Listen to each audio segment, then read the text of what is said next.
Hey everybody, Lindsay Smith here with your business tip this week. This week I want to talk to you about setting your clients' expectations in terms of home inspections. You know, I've personally been involved in many real estate transactions, and I've heard about many real estate transactions where you have a home inspection condition, the client completes their home inspection, and then you get this long list of items that need to be completed before the client is willing to close on the transaction. And that's not to say that these items shouldn't be fixed or that they're not massive items. However, sometimes you see things like, oh, there's a drip in one of the faucets that needs to be completed, or the furnace filter needs to be cleaned out, or little things that end up getting almost nitpicky.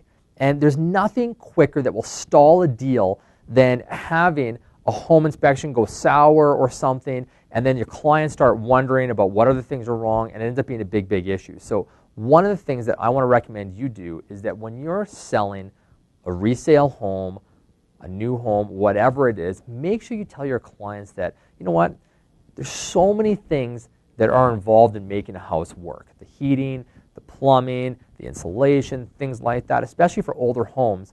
Something is not going to be perfect.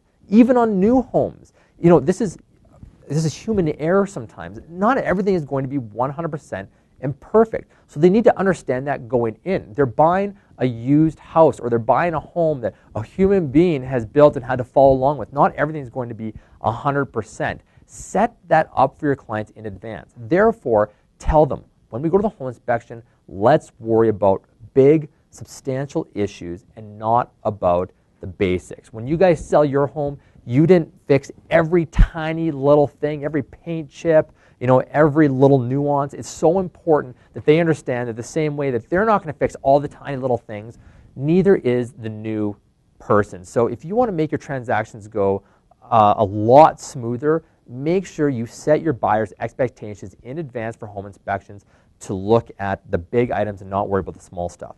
Final point on this, when you're looking at the home inspection schedules, make sure that you understand that someone's going to get out of a home inspection for almost anything. Don't think that they don't have a reason to get out, especially in a new home, in a resale home. They're going to look and say, you know what, the shingles will eventually need replacing. I don't want to pay for that. It's going to take a while. And there is no real good guide about how much in repairs, because it's so subjective.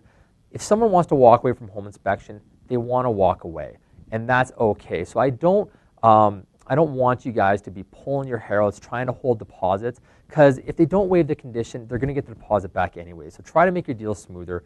Give the client the option. And when it's your buyer, make sure that you set your expectations to look at the big stuff, not sweat the small stuff. And I promise you, you'll have more transactions come together that have home inspection conditions on them. That's your business tip this week. Set your clients' expectations for home inspections in advance for having, and you'll end up having a lot more closings regarding the sales.